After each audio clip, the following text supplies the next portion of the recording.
হে তরুণেরা, যুবকেরা, বিশ্বনবী সরওয়ারে কায়নাত রাসূল পাক সাল্লাল্লাহু আলাইহি ওয়াসাল্লাম ওইসব সাহাবীদেরকে ডেকে বললেন, হে আমার সাহাবীরা, মনে রাখো, পৃথিবীর জমিনে দেখবে একদল মানুষ, এক শ্রেণীর মানুষ, তারা পাঁচটা বার মসজিদে যখন আযান হবে, পাঁচবার যখন মসজিদে আহ্বান হবে, এই পাঁচবার মসজিদের আহ্বানে সাড়া দিয়ে তারা পাঁচ ওয়াক্ত নামাজটা আদায় করবে। হে আমার সাহাবীরা, শুনে রাখো, জেনে রাখো, এরাই হলো ইমানদার। হে তরুণেরা, হে মুরব্বিয়ানেরা, বিশ্বনবী আমার পরোক্ষভাবে বললেন, হে আমার সাহাবীরা, শোনো, কাফেরদের ভিতরে পার্থক্য আর ইমানদারদের পার্থক্য নবী বোঝাচ্ছেন। কাফের তো তারা দেখবে, কাফের কোনদিন মসজিদে আযান হবে, মসজিদে তারা নামাজ আদায় করবে না, মসজিদে সালাতের জন্য আহ্বান হবে, তারা মসজিদে ঢুকবে না। এমনি করে ইমানদার নামাজ পড়বে, আর কাফের যিনি হবে তিনি নামাজ পড়বে না। তবে ভুল আমায় বুঝবেন না, হাদিসটার মূল সারাংশটা হলো এইরকম, আসলে ব্যাখ্যাটা এইভাবে আপনাকে নিতে হবে। আসলে বেনামাজিকে কিন্তু কাফের বলা হয় না, বেনামাজিকে কাফের বলা হয় না, আসলে এটা বলা হয়েছে সিফাত, গুণাবলী। বুঝছি, কাফেরের গুণাবলী আর ইমানদারের গুণাবলী। কাফের যিনি হবে তিনি নামাজ পড়বে না, কাফের কোনোদিন নামাজ পড়ে, তার গুণাবলী এটা, তার গুণ এটা। আর যিনি ইমানদার, তার গুণ হলো সে পাঁচ ওয়াক্ত নামাজ পড়ে। ভাই আমার, দোস্ত আমার, রাসূলুল্লাহ কত জ্ঞানগর্ভ কথা তিনি বলেছেন। যিনি ইমানদার বলে দাবি করবেন, যিনি ঈমানওয়ালা, আল্লাহ বিশ্বাসী বলে যিনি দাবি করবেন, ওই মানুষটা এই আলোচনা শোনার পরে আর নামাজ ছাড়তে পারে না। আর ইবলিস শয়তানের জন্য হাজার উপমা, হাজার উদাহরণ, হাজার উপমা তাকে দিলেও ইবলিসকে বোঝানো সম্ভব নয়। আর যে বোঝার, একটা উদাহরণ দিলেই বুঝে যায়। আপনি দেখবেন, মানুষকে বোঝাবেন, মানুষের সঙ্গে আলোচনা করবেন, যে একটু টেঁড়া, যে চাইবে যে আমি তোমার কথা মানবো না, তার কাছে যত উদাহরণই দেন সব উদাহরণ খালি কাটতে থাকবে। আর যে মানুষটা বোঝার চেষ্টা করবে, একটা বলার সাথে সাথে হ্যাঁ ভাই ঠিক বলেছো, তোমার সাথে আমার একমত। বিশ্বনবী সরওয়ারে কায়নাত রাসূল পাক সাল্লাল্লাহু আলাইহি ওয়াসাল্লাম বলেছেন, হে আমার উম্মত, উম্মতিরা, মনে রাখো, ভাই আমার, দোস্ত আমার, এমনি করে বিশ্বনবী বলেছেন, একজন ঈমানদার আর একজন হলো শয়তান। এই দুইজনের মধ্যে পার্থক্যটা হলো এইরকম, তাদের কাছে যখন কোরআন ও হাদিসের আলোকে, তাদের কাছে যখন দলিল পেশ করা হবে, তাদের কাছে যখন কোরআন ও হাদিসের আলোকে আলোচনা শোনানো হবে, যিনি হবে ঈমানদার, সেই ব্যক্তির কাছে কোরআনের একটি আয়াতই যথেষ্ট, বিশ্বনবীর হাদিসের মধ্য থেকে একটি হাদিসই তাদের জন্য যথেষ্ট। আর যারা প্রকৃত ঈমানদার হবে না, যারা প্রকৃত আল্লাহওয়ালা হবে না, ওই মানুষটার জন্য হাজারো কোরআনের আয়াত, বিশ্বনবীর হাজারো হাদিস যদি তাদেরকে উপমা দেওয়া হয়, তারপর ওই মানুষগুলো মানবে না। ভাই আমার, দোস্ত আমার, আপনি চিন্তা করেন, হযরত খলিফাতুল মুহাজ্জির খলিফা আবু বকর সিদ্দিক রাদিয়াল্লাহু তাআলা আনহু, বিশ্বনবীর সাহাবী, বিশ্বনবীর সরওয়ারে কায়নাত রাসূল পাক সাল্লাল্লাহু আলাইহি ওয়াসাল্লাম, তিনি যখন নবুয়ত প্রাপ্ত হলেন 40 বছর বয়সে, ওই সময় বিশ্বনবী আমার নবুয়ত প্রাপ্ত হবার পরে, যখনই তার ছোট্ট বালক অবস্থায় তিনি এমনি করে বাল্য জীবনের সাথী, বাল্য জীবনের বন্ধু হযরত আবু বকর সিদ্দিক, তিনি শেষ সময় পর্যন্ত বিশ্বনবীর বন্ধু হয়েছিলেন। এই আবু বকর সিদ্দিক হুজুরের সাথে বিশ্বনবীর সাক্ষাৎ হলো, মোলাকাত হলো। বিশ্বনবী আমার বললেন, হে আমার আবু বকর, হে বন্ধু আবু বকর, মহান আল্লাহ পাক আল্লাহ তাআলা আমাকে নবী বানিয়েছে, আমার উপরে মহান আল্লাহ রিসালাত দিয়েছে। হে আবু বকর, মহান আল্লাহ পাক আল্লাহ তাআলা তিনি আমার কালেমার, ঈমানের, আল্লাহর উপরে ভরসা, বিশ্বাসের দাওয়াত মানুষের কাছে পৌঁছে দেওয়ার হুকুম করেছে। হে আবু বকর, আমি হলাম আল্লাহর নবী, আর আল্লাহ হলেন পৃথিবীর স্রষ্টা, পৃথিবীর রব। হে তরুণেরা, যুবকেরা, বিশ্বনবীর সাহাবী হযরত আবু বকর সিদ্দিক রাদিয়াল্লাহু তাআলা আনহু হুজুর বললেন, ইয়া রাসূলুল্লাহ, ইয়া হাবিবাল্লাহ, আমি আপনার উপরে ঈমান আনলাম, সেই রবের উপরে ঈমান আনলাম। আমি আবু বকর সিদ্দিক, আপনি বলেছেন এটাই আমার জন্য ইনাম। ভাই আমার দোস্ত আমার কোন আবু বকর, যে আবু বকর সিদ্দিক রাদিয়াল্লাহু তাআলা হযর, যিনি সিদ্দিকের উপাধি সিদ্দিকের লাকাব পেয়েছিলেন। ভাই আমার দোস্ত আমার বিশ্ব নবী আমার এই গত পূর্বের যে মাসটি চলে গেল রজব মাস, এই রজব মাসের 27 তারিখের রাতে মহান আল্লাহ পাক আল্লাহ তাআলা তাকে তার দিদারের জন্য ডেকে নিয়েছিল, যে রাতটাকে আমরা সবে মেরাজ বলি। মেরাজ মানে হলো আল্লাহর সাথে দিদার, মানে ইমানদারের সিফাত বোঝাচ্ছে। মহান আল্লাহ পাক আল্লাহ তাআলা বিশ্ব নবীকে মিরাজে ডেকেছিলেন। আমি লম্বা চওড়া ইতিহাস বলার সময় পাবো না। ভাই আমার দোস্ত আমার, যে মূল কথাটি আমি আপনাকে বোঝাতে চাই, মেরাজ থেকে বিশ্ব নবী আমার ফিরনিয়ে সাহাবীদেরকে নিয়ে বিশ্ব নবী আমার বলতে লাগলেন, হে আমার সাহাবীরা, মহান আল্লাহ পাক আল্লাহ তাআলা ফজরের নামাজ পড়ে সাহাবীদেরকে নিয়ে বলছেন, হে আমার সাহাবীরা শোনো, আমি বিশ্ব নবী সরওয়ারে কায়নাত রাসূল পাক সাল্লাল্লাহু আলাইহি ওয়াসাল্লাম আমি আল্লাহর সাথে এই রাতে দিদার করেছি, মেরাজ করেছি। এই রাতে মহান আল্লাহ তোহফা হিসাবে 5 ওয়াক্ত নামাজ দান করেছি। হে সোনার বন্ধুরা, ভাই আমার দোস্ত আমার, এবার এইদিকে আবু জাহেল, আবু লাহাব, উতবা, হাইবা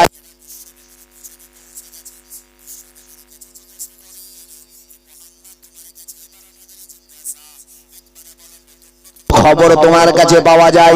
নতুন খবর আজকে কিছু আছে নাকি? বিশ্বনবীর কাছে নতুন খবর পাওয়া যায়। খবরগুলো কি? সেগুলো হলো কোরআন। মহান আল্লাহর পক্ষ থেকে ওহী আসতো, মহান আল্লাহ মানুষের কাছে পৌঁছে দিত, মহান রব আমাকে বলেছে আর তোমরা মদ খেও না, মদ হারাম। এগুলো খবর ছিল আবু জাহেলের কাছে। এই আবু জাহেল বিশ্ব নবীকে লক্ষ্য করে বললেন, হে মুহাম্মদ, প্রতিদিন তো তুমি নতুন নতুন খবর দাও, আজকে তোমার কাছে কোনো নতুন খবর আছে নাকি? বিশ্ব নবী আমার বললেন, আবু জাহেল, হ্যাঁ এই মাত্র আমার কাছে একটা নতুন ঘটনা, নতুন একটা খবর আছে। আবু জাহেল বলল, বলো কি ঘটনা? ওই সময় বিশ্ব নবী বলেছিলেন, হ্যাঁ আমার চাচা আবু জাহেল শোনো, আমার গেল এই গত রাত্রে আমি আল্লাহ পাক আল্লাহ তাআলার পক্ষ হতে আমি আহ্বান পেয়েছিলাম। সেই আল্লাহ পাকের আহ্বানে আমি এমনি করে আমি হযরতে উম্মে হানির ঘর থেকে আমি এর সূচনা করেছিলাম, রওনা দিয়েছিলাম আমি বাইতুল মুকাদ্দাস, এমনি করে কাবা শরীফ থেকে আমি বাইতুল মুকাদ্দাস, এমনি করে বাইতুল মুকাদ্দাস থেকে মহান আল্লাহ পাক আল্লাহ তাআলার একটা বাহক, যে বাহনটার নাম আমরা জানি বোরাক, এই বোরাক নামক বাহনে করে মহান আল্লাহ পাক আল্লাহ তাআলা আমার জিবরাইল আলাইহিস সালাতু ওয়াস সালামের সাহায্যে আমাকে মহান আল্লাহর দরবারে মেরাজ করিয়েছি। যখন এই কথা আবু জাহেল শুনল, আবু জাহেল বলছে খালি এইটুকু? আবু জাহেল বললেন না, হে আমার চাচা আবু জাহেল, আর যেটা হলো বাস্তব যে বিষয়টা, যেটা হলো মানার নয়, অবাস্তব। হে আমার চাচা শুনুন, আমি এমনি করে যখন এই কাবা বাইতুল্লাহ শরীফে যখন ওযু করেছিলাম, এই ওযু করানো যে পানিটা গড়াচ্ছিল, এই পানিটা প্রবাহিত গড়াচ্ছে, আমি মুহাম্মদুর রাসূলুল্লাহ সাল্লাল্লাহু আলাইহি ওয়াসাল্লাম এই যে দুর্গম রাস্তা কাবা বাইতুল্লাহ থেকে আপনার ভাই আমার দোস্ত আমার ফিলিস্তিন তথা ইসরাইল আর ফিলিস্তিন যে লড়াই চলছে বাইতুল মুকাদ্দাস কেন্দ্রিক, এই সেই বাইতুল মুকাদ্দাস আপনার মক্কা থেকে এই ফিলিস্তিন বাইতুল মুকাদ্দাস, তারপরে ওখান থেকে মহান আল্লাহ পাকের 7টা আসমান পাড়ি দিয়ে মহান আল্লাহ পাকের আরশে আজিমে নবী পৌঁছেছেন। আল্লাহর সাথে বাক্য আলাপ হয়েছে, কথাবার্তা হয়েছে। ভাই আমার দোস্ত আমার, আবার বিশ্ব নবী জমিনে ফিরে এসেছেন। আবু জাহেলকে বলছে, আবু জাহেল আমার চাচা, এটাই হলো অবাস্তব যে ওযুটা আমি করে গিয়েছিলাম, যে পানিটা আমি প্রবাহিত দেখেছিলাম, সে পানিটা গড়িয়ে গড়িয়ে যায়। আমি বিশ্ব নবী সরওয়ারে কায়নাত রাসূল পাক সাল্লাল্লাহু আলাইহি ওয়াসাল্লাম এতটা ভ্রমণের পরেও এসে দেখি আমার সেই ওযুর পানিটা এখনো গড়িয়ে গড়িয়ে যায়। বলছে মোহাম্মদ, এবার তুমি রং কথা বলেছো, এ আর খাটবে না। এবার যদি আমি আবু বকরকে বলি, আবু বকরও বিশ্বাস করবে না। এ কথা যদি আমি আবু বকরকেও বলি, আবু বকর বিশ্বাস করবে না। আবু জাহেল বলছে, মোহাম্মদ তোমার এই কথাগুলোকে আমি মানুষের কাছে প্রচার করতে পারি? নবীজি বললেন, অবশ্যই তুমি প্রচার করতে পারো, কোনো সন্দেহ নেই, তুমি প্রচার করো। এই আবু জাহেল চলে গেল সর্বপ্রথম বিশ্ব নবীর প্রধান খলিফা হযরত আবু বকর সিদ্দিক রাদিয়াল্লাহু তাআলা আনহুর দরবারে হে আবু বকর, আজকের একটা ঘটনা তুমি শোনো। মুহাম্মদ কি বলতে চাই শোনো। এটা কখনোই বাস্তবসম্মত নয়, এটা কখনো মেনে নেওয়া যায় না। হে আবু বকর শোনো, মুহাম্মদ বলেছে আজকে নাকি এমন এমন ঘটনা, ওযু করে বাইতুল মুকাদ্দাস আপনার কাবা শরীফ থেকে, কাবা বাইতুল্লাহ থেকে বাইতুল মুকাদ্দাস, তারপরে ওখান থেকে মহান আল্লাহর সপ্তম আসমান ভেদ করে আরশে আজিমে মহান আল্লাহর সাথে বাক্যআলাপ দিদার হয়েছে।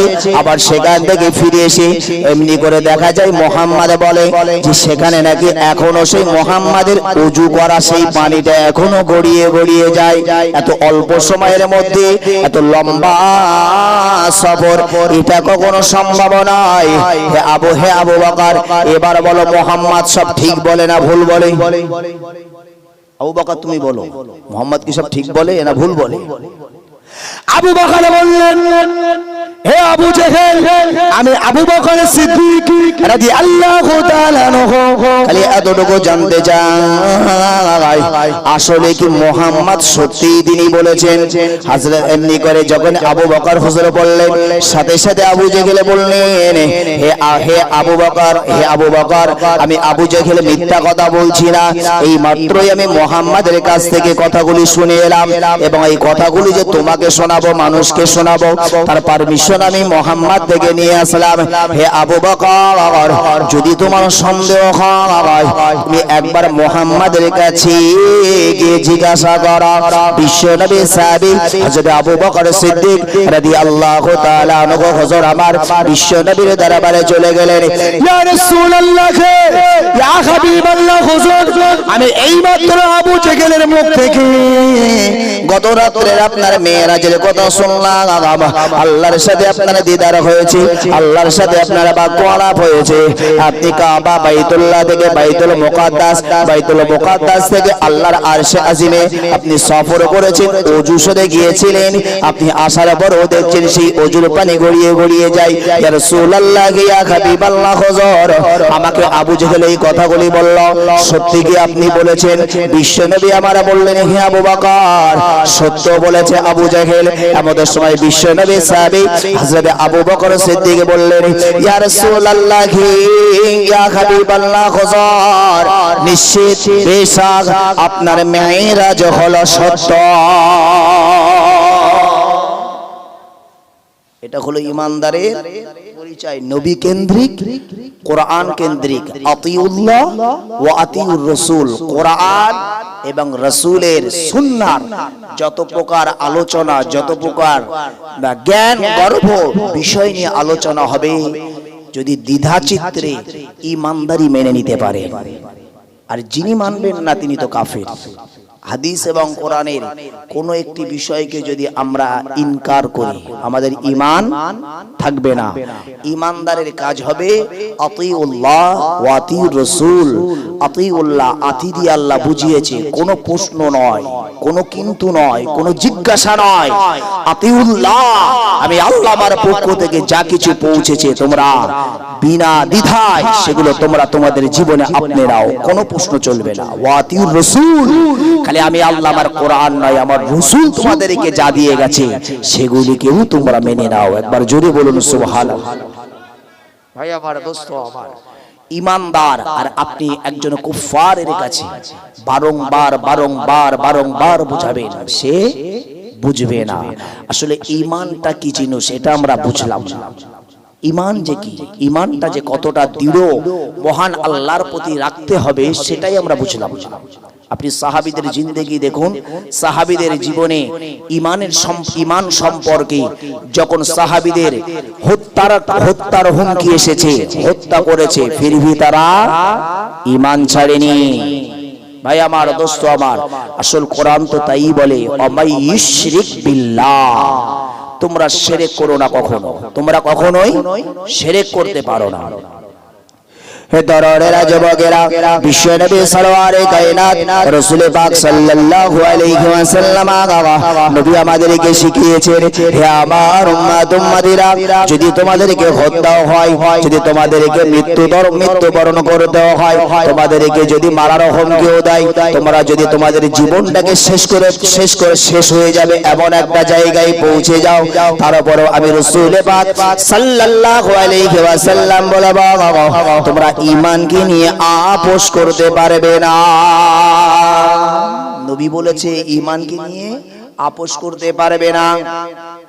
মনে করুন আমার ঈমান সম্পর্কে কেউ বলছে, না বলো গ্যাস, তোমার কলেমা ছেড়ে দিতে হবে, তোমার আল্লাহর উপরে ভরসা ছেড়ে দিতে হবে, আমাদের অমুককে তোমাকে মানতে হবে, তমুককে তোমাদেরকে মানতে হবে, এই বলে মনে করুন আমার ঈমানটাকে ধ্বংস করার চেষ্টা করছে। তো আমার বিশ্বাস, আমার ইয়াকিন হলো এটাই, যদি আমি না ছাড়ি সে আমাকে মার্ডার করবে। তো সেই ভয়ে বলে জান বাঁচানি ফরজ, এই মনে করে তখন আমি বলেছি যে হ্যাঁ আমি ঈমান ছেড়ে দিলাম। ইসলাম এখানে রাইট দেয়নি, ইসলাম এখানে রাইট দেয়নি যে তুমি শিরক করতে পারো না, কারণ শিরককারীর ঠিকানা ফাকাদ হারামাল্লাহু আলাইহিল জান্নাহ। মহান আল্লাহ কোরআন দিয়ে জানিয়ে দিলেন, এই দুনিয়ার বান্দা বান্দিরা মনে রাখো, যারা পৃথিবীতে শিরক কাজ করবে ওই সমস্ত মানুষগুলোর জন্য মহান আল্লাহ পাক আল্লাহ তাআলার জান্নাতটা হারাম হয়ে যাবে। যিনি শিরক করবেন, ওমাই ইউশরিক বিল্লাহ, যিনি শিরক করবেন ফাকাদ হারামাল্লাহু আলাইহিল জান্নাহ, তার জন্য জাহান্নামটাই হারাম হয়ে যাবে, জান্নাতটাই হারাম হয়ে যাবে। জান্নাত হারাম হয়ে গেলে ঠিকানা জাহান্নাম। হে তরুণেরা, যুবকেরা, বিশ্বনবী সরওয়ারে কায়নাত রাসূল পাক সাল্লাল্লাহু আলাইহি ওয়াসাল্লামের সাহাবী হযরত বিলাল রাদিয়াল্লাহু তাআলা আনহুর দিকে ফলো করুন। জাস্ট আপনাকে খালি আমি জুস্টুকু বোঝানোর জন্য বলছি, এই বিলাল তার যে মনিবে ছিল, বিশ্বনবীর উপরে ঈমান আনার কারণে, বিশ্বনবীর উপরে কলেমা পড়ার কারণে, মহান আল্লাহর উপরে বিশ্বাস করার কারণে তার যে মনিবে ছিল, এই মনিব বিলালকে বারংবার অত্যাচার শুরু করলো। ভাই আমার, দোস্ত আমার, একটা দিন এমনটাই ঘটে গেল, ভাই বিলাল তুমি কলেমা ছাড়বে নাই তোমাকে জীবনটাই দিতে হবে। হযরত বিলাল রাদিয়াল্লাহু তাআলা হাবশী বিলাল তিনি বললেন, আমি সব কিছু হারা হতে পারি কিন্তু আমি নবীর উপরে আনিত ঈমান ছাড়তে পারি না। আনিত যে ঈমান ছাড়তে পারি না। তো বিলাল রাদিয়াল্লাহু তাআলা আনহুর আরো একটু পূর্বের ইতিহাস বললে আপনি আরো ভালো বুঝবেন, বিশ্বনবীকে বিলাল কবে থেকে চিনল। হে সুলামানিকেরা, হে জওয়ানেরা, যুবকেরা, হে আমার মুরব্বিয়ানেরা, হযরত বিলাল রাদিয়াল্লাহু তাআলা আনহু হুজুর আমার, তিনি মনিবের বাড়িতে আছেন। একদিন ওই সময় মনিবের রাতের বেলাদের কাজে দিল, হে বিলাল তোমার আজকের দিনের কাজ হলো তুমি এই ঘরের ভিতরে কিছুটা আটা কিছুটা জব তোমাকে পিষাই করতে হবে। কিন্তু হযরত বিলাল রাদিয়াল্লাহু তাআলা আনহু হুজুরের সেই দিন শরীরটা বড় অসুস্থ, আর শরীরে এত দুর্বল, এত জ্বর। হযরত বিলাল রাদিয়াল্লাহু তাআলা আনহু হুজুর আমার, তিনি যে উঠে বসে চাকাটা ঘোরাবেন এই শক্তিটাও তার শরীরে নাই। হযরত বিলাল হুজুর সারা দিন ধরে কোনো কাজ করতে পারে নাই। ওই সময় বিলালের মনে তিনি বললেন, হে বিলাল তোমার সারা দিনের কাজ দেখাও। বিলাল বললেন, জি হুজুর, আমার সারা দিনের কোনো কাজ আমি করতে পারি নাই, কারণ আমি হলাম অসুস্থ, আমার শরীরে এত বুখার, এত জ্বর, আমি যে উঠে বসবো এই ক্ষমতাটা আমার নাই। বিলালকে ডেকে বললেন, হে বিলাল শোনো, আমার ঘরের গোলাম তুমি আমার ঘরে কাজ করবে না আর আমার ঘরে বসে বসে খাবে, এটা হতে পারে না। হযরত বিলাল রাদিয়াল্লাহু তাআলা আনহু হুজুরকে সেই সময় কি করলেন, তার মনে ওই জ্বর অবস্থায় তাকে এমনি করে হাত পা বেঁধে ঘরের বাইরে ফেলে রেখে গেল। হযরত বিলাল রাদিয়াল্লাহু তাআলা আনহুর শরীরের অসুস্থতা, এই জ্বর তার শরীরে, তারপরেও 3 দিন ছিল। 3 দিন ওই বাগানের মধ্যে রাস্তার কিনারা তিনি অসুস্থ অবস্থায় শুয়ে আছেন, একটু যে তিনি দাঁড়াবেন, একটু যে তিনি বসবেন, একটু যে তিনি হাঁটবেন, এই ক্ষমতাটাও আল্লাহ তার শরীরে রাখে নাই। হযরত বিলাল রাদিয়াল্লাহু তাআলা আনহু হুজুর যখন তিনি ওইভাবে বসে, আপনারা বসে বসে বসে বসে কম্পন হচ্ছে তার শরীরে, আমাদের সবাই বিশ্ব নবী আমার, দয়ার নবী, মায়ার নবী আমার ওই রাস্তা দিয়ে হেঁটে হেঁটে যাচ্ছেন। বিশ্ব নবীকে আমার আল্লাহ এমন হৃদয় দিয়েছেন, এমন দিন দিয়েছেন যে বিশ্ব নবীর সম্পর্কে কোরআনের আয়াত নাজিল হয়ে গেছে। হে তরুণেরা, যুবকেরা, মহান আল্লাহ পাক আল্লাহ তাআলা কোরআন শরীফে বললেন, ওমা আরসালনাকা ইল্লা রাহমাতাল লিল আলামিন। ওগো আমার হাবিব, ওগো আমার বান্দা, কুল কায়নাতের জন্য, কুল সৃষ্টির জন্য আমি আল্লাহ হলাম রব, রব্বুল আলামিন। আলহামদুলিল্লাহি রাব্বিল আলামিন। আলহামদুলিল্লাহ মানে আল্লাহর প্রশংসা, রব্বুল আলামিন যিনি হলো সারা সৃষ্টির মালিক, সেই মহান আল্লাহ। আল্লাহ বললেন, হাবিব আমি হলাম সারা সৃষ্টির জন্য রব, আর আমি আপনাকে বানালাম ওমা আরসালনাকা ইল্লা রাহমাতাল লিল আলামিন। এই কুল সৃষ্টির জন্যই হলেন আপনি রাহমাত। বিশ্ব নবীর অন্তরে এত দয়া দিয়েছেন আমার আল্লাহ, বিশ্ব নবীর দিলে এত মায়া দিয়েছেন আমার আল্লাহ। যখন বিশ্ব নবী ওই রাস্তা দিয়ে হেঁটে হেঁটে যান, হযরতে আবু বকর, হযরতে বিলাল রাদিয়াল্লাহু তাআলা আনহু হুজুর আমার রাস্তার ধারে তিনি এমন ভাবে শরীরের কম্পন হচ্ছে, মুখ থেকে উহ আ আওয়াজ আসছে। এমন সময় রাস্তা দিয়ে যেতে যেতে বিশ্ব নবীর নজরে পড়ে গেল। বিশ্ব নবী সাল্লাল্লাহু আলাইহি ওয়াসাল্লাম বিলালের কাছে দৌড়ে চলে গেলেন। ভাই আমার, দোস্ত আমার, দেখুন ইসলাম কি ভ্রাতৃত্ব শিখিয়েছে, ইসলাম কি সম্প্রীতি শিখিয়েছেন। ভাই আমার, দোস্ত আমার, আজ আমরা হিন্দু মুসলমান করি। আমার আপনার প্রফেট, আমার আপনার নবী, আমার আপনার লিডার, আমার আপনার নবী, দয়ার নবী, মায়ার নবী আমার কিভাবে আমাদের সম্প্রীতি শিখিয়েছে দেখুন। ভাই আমার, দোস্ত আমার, যখন বিলালের কাছে রাসূল যাচ্ছেন তখন বিলালকে রাসূল চেনেন না, রাসূলকেও বিলাল চেনেন না, মানে বিলাল তখনও ঈমানদার নয়, বিলাল তখন ঈমানদার নয়। ভাই আমার, দোস্ত আমার, এখানে একটা হাদিস মনে রাখতে হবে। বিশ্ব নবী বলেছেন, হে আমার উম্মত উম্মতিরা মনে রাখো, আমি রাসূল পাক সাল্লাল্লাহু আলাইহি ওয়াসাল্লাম জানিয়ে দিলাম, পৃথিবীর তোমরা মানুষ, কে হিন্দু, কে খ্রিস্টান, কে জৈন, কে বৌদ্ধ না তোমরা দেখবে না। আমি রাসূলুল্লাহ জানিয়ে দিলাম, তোমরা যখন পাশাপাশি বসবাস করবে, তোমরা পাশাপাশি চলবে, তোমরা একে অপরের বন্ধু, একে অপরের ভাই, যদি তোমরা একে অপরকে ভাই ভাই না মনে করতে পারো, আমি রাসূলুল্লাহ জানিয়ে দিলাম তোমরা কখনো আমার উম্মত হতে পারো না। আমরা একে অপরে ভাই ভাই, একে অপরে ভাই ভাই, মানুষ হিসেবে মানুষকে ভালোবাসার কথা রাসূলুল্লাহ শিখিয়েছেন, যা রাসূলুল্লাহ আমাদেরকে জ্বলন্ত উপমা দিলেন। হযরত বিলাল রাদিয়াল্লাহু তাআলা আনহু হুজুর আমার তখন তিনি ঈমান আনেন নাই, রাস্তার ধারেই তিনি বসে বসে বসে বসে রয়েছেন। এমন সবাই বিশ্ব নবী আমার তার কাছে ছুটে গেলেন।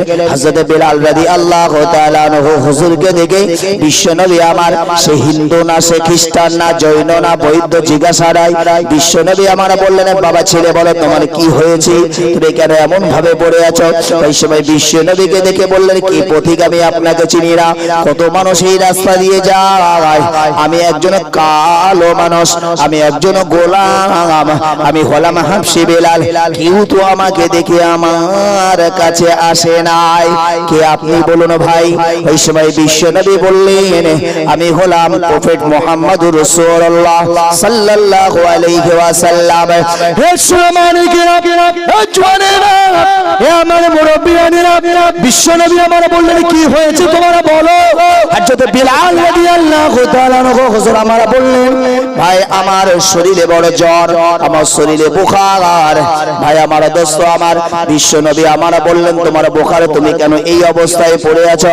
ওই সময় তিনি বললেন, ভাই আমার শরীরে এমন শক্তি নাই যে আমি এখানে হেঁটে হেঁটে আমি কারোর দৌড়ে, কারোর রাস্তায়, কারোর ঘরে আমি যাব, এমন ক্ষমতাটাও আমার নাই। আজ 3 দিন ধরে আমার মনিব এই রাস্তার প্রতিমধ্যে আমাকে ফেলে রেখে গেছে। এই 3 দিন ধরে আমি বিলাল কিছু খাই না, আমি বিলাল কিচ্ছু খাইনি, আমি একদম দুর্বল, নাজুক, ভাই আমার দোস্ত আমার, যখন বিলালের এই কথা শুনলেন, রাসূল পাক সাল্লাল্লাহু আলাইহি ওয়াসাল্লাম কি চরিত্রের মানুষ দেখুন, বিশ্ব নবী আমার তার আখলাক দেখুন, মানুষের পাশে কিভাবে দাঁড়াতে হয় তিনি শিখিয়েছেন আমাদের। বিশ্ব নবী আমাকে বললেন, হে যুবক তুমি একটু দাঁড়িয়ে যাও, আমার আপনার নবী তো জাহানের নবী মুহাম্মদুর রাসূলুল্লাহ সাল্লাল্লাহু আলাইহি ওয়াসাল্লাম আর দেরি করলেন না, ছুটে ছুটে ছুটে ছুটে ঘরে দৌড়ে এলেন। হে বিবি আয়েশা সিদ্দিকা রাদিয়াল্লাহু তাআলা আনহা, একবার বলো আমাদের ঘরে কোনো খাবার আছে কিনা। বিশ্ব নবী আমার তাকে বলেন যে তোমার জন্য খাবারের ব্যবস্থা করি। বিশ্ব নবী আমার এত জ্ঞানী মানুষ, এত বুদ্ধিমান মানুষ, ওই মানুষের সুস্থতার আগে কি দরকার, কি দাওয়াই দরকার সেটা বিশ্ব নবী বুঝতে পেরেছেন। যে মানুষটার একে শরীরে বোখার, আবার 3 দিন তার কোনো খাওয়া নাই, ওষুধ খাওয়ায় আর যাই খাওয়াই না কেন আগে তার খাওয়া দরকার। বিশ্ব নবী আমার বিবি আয়েশার কাছে জিজ্ঞাসা করলেন, এমন সময় বিবি আয়েশা বললেন, ইয়া রাসূলুল্লাহ ইয়া হাবিবাল্লাহ হুজুর, আমি বিবি আয়েশা আমার ঘরে এমন কোনো খাবার নাই, আপনি জানেন আমাদের ঘরে 3 দিন উনান জ্বলে না, রাসূলের ঘরে 3 দিন উনান জ্বলে না। বিবি আয়েশা ডেকে বললেন, ইয়া রাসূলুল্লাহ ইয়া হাবিবাল্লাহ হুজুর, আপনার একজন সাহাবী আপনাকে হাদিয়া স্বরূপ কিছুটা খুরমা খেজুর আর কিছুটা দুধ দিয়েছেন। ইয়া রাসূলুল্লাহ ইয়া হাবিবাল্লাহ হুজুর, আর কিছুটা খাবার আমি খেয়েছি আর কিছুটা খাবার আপনার জন্য আমি রেখে দিয়েছি, এতটুকু ছাড়া আর কিছু নাই।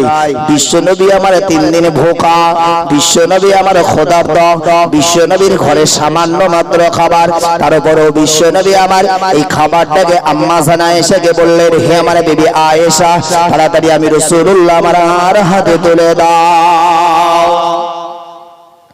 বিশ্ব নবী আমার আম্মা জানা আয়েশার থেকে ওই অল্প কিছু খুরমা খেজুর আর কিছুটা পরিমাণে দুধ নিয়ে বিশ্ব নবী আমার ছুটতে লেগেছেন। হযরত বিলাল রাদিয়াল্লাহু তাআলা আনহু হুজুরের দরবারে, হযরত বিলাল হুজুর এমনি করে জমিনের উপরে শুয়ে আছেন।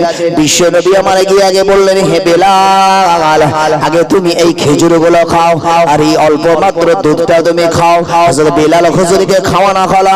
বিলাল রাদিয়াল্লাহু তাআলা হুজুর আমার বিশ্ব নবীর স্পর্শে তার শরীরের অসুস্থতা, তার শরীরের বিমারি আমার আল্লাহ দূরে করে দিয়েছেন। একবার জোরে বলেন, একটু খাবার পরে তার শরীরের যখন সুস্থতা ফিরল, ওই সময় বিলাল রাদিয়াল্লাহু তাআলা আনহু বললেন, হে প্রতীক আজ আমার হয়তো খাবারের জন্যই হয়তো আমার এই শরীরের অসুস্থতা, আমার শরীরটা বড় সুস্থ বোধ হচ্ছে।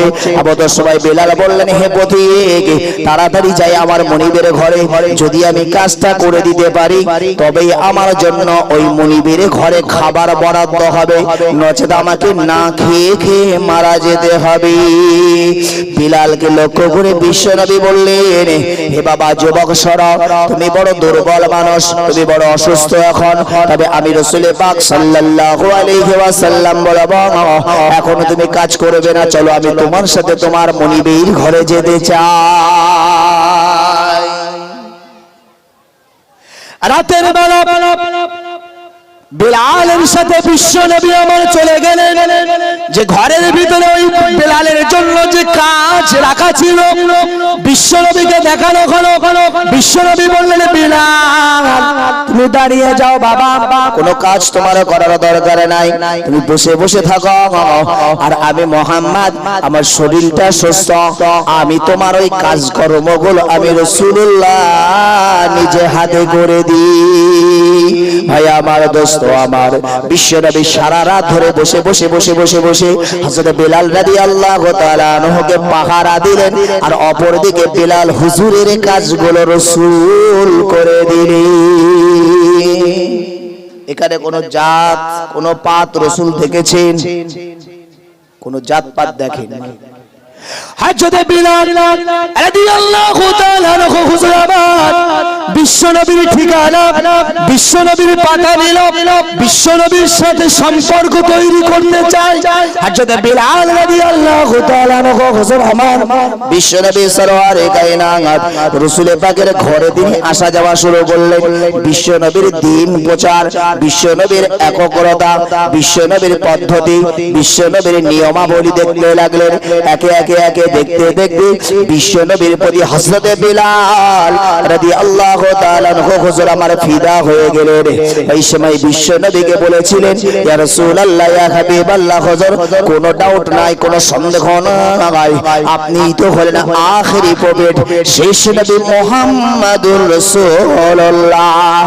ইয়া রাসূলুল্লাহ, ইয়া হাবিবাল্লাহ, হুজুর আমি বিলাল রাদিয়াল্লাহু তাআলা আনহু আমি আপনার হাতে হাত দিয়ে ঈমানের কালেমা পড়ে নিতে চাই। বিশ্বনবী আমার হযরত বিলাল হুজুরকে ঈমানের কালেমা পড়ে মুসলমান করালেন। এই বিলাল রাদিয়াল্লাহু তাআলা আনহু বিশ্বনবীর উপরে ঈমান গ্রহণ করার কারণে এবার বিশ্বনবীর কাছে আসা যাওয়া হয়।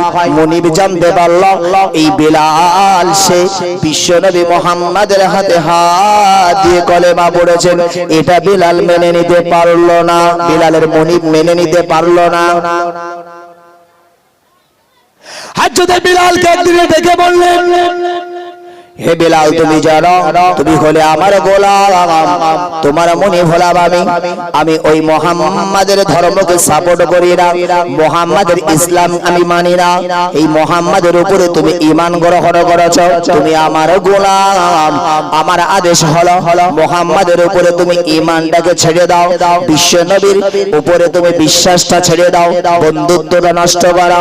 ওই সময় বিলাল বললেন, হে আমার মনে আমি আপনারা ভালোবাসা, আপনারা পিয়ার, আপনারা মহব্বত পেয়েছি, কিন্তু সারা পৃথিবীতে যত ভালোবাসা আছে, বাপের ভালোবাসা, মায়ের ভালোবাসা, বাপের পিয়ার, মায়ের পিয়ার, আপনজনদের পিয়ার, আমি সর্বাপেক্ষা পিয়ার আমি মুহাম্মাদুর রাসূলুল্লাহ থেকে পেয়েছি।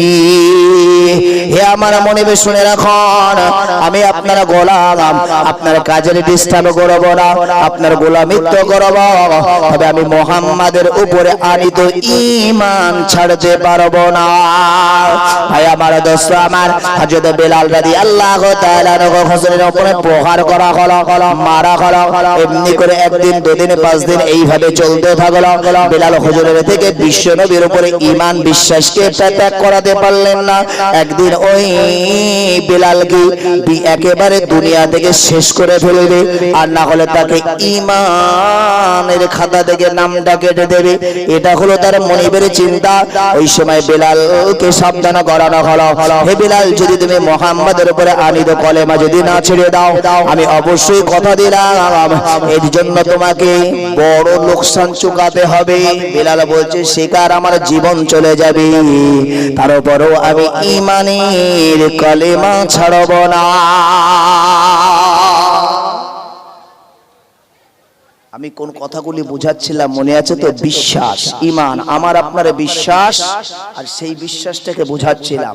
কারণ আমরা আমাদের যে ঈমান, আমাদের যে বিশ্বাস, আমরা আমাদের ঈমান, আমাদের বিশ্বাস দুনিয়ার কোনো একটা লোভ লালসেও আমরা এই ঈমানটাকে ধ্বংস করে দিই।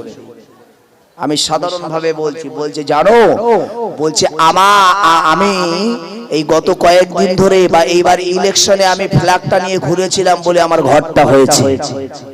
যদি ইলেকশনের সময় ফ্ল্যাগটা না নিয়ে ঘুরতাম না, তাহলে আমার ঘর হতো না। ফ্ল্যাগ নিয়ে ঘোরা নিষেধ নয়, হারাম নয়, ফ্ল্যাগ নিয়ে ঘুরুন, অসুবিধা নাই।